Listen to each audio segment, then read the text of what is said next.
Maybe Tua is actually growing a pair of stones right now.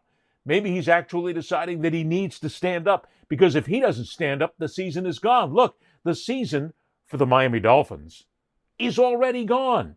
It's over. It's not going anywhere.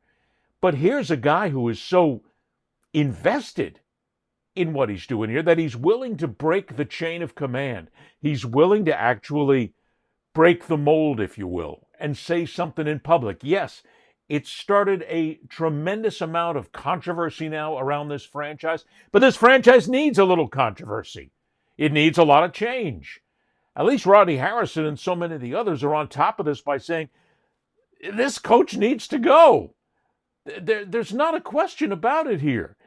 Because, look, there's a lot of bad franchises in the National Football League. Right off my top of my head, Cleveland Browns, Cincinnati Bengals because of injury, the New York Jets. There's a lot of franchises out there that have problems, but none of them have this toxic interior that's going on with the Miami Dolphins right now, where nobody seems willing to be able to try and at least settle this. I love it when Tony Dungy says there's some talented players on this team. Where? On offense, maybe, but certainly not on defense.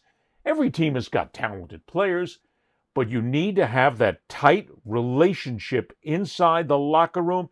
And I say, for Tua going out, blowing it up publicly, good for him. Because this franchise needs a kick in the ass. And the kick in the ass right now has got to be getting rid of what may be the single most out-of-touch head coach in the National Football League. Anytime you hear Mike McDaniel talk, he sounds like a guy who simply has no idea what's going on. Look, I come from old school. I was schooled by Don Shula, by the Bill Walshes of the world, by so many of these great coaches. And they answered questions and they said them in complete sentences. When you asked them questions, they didn't tell you everything. Of course not. But at least they made it sound cogent when you got it together.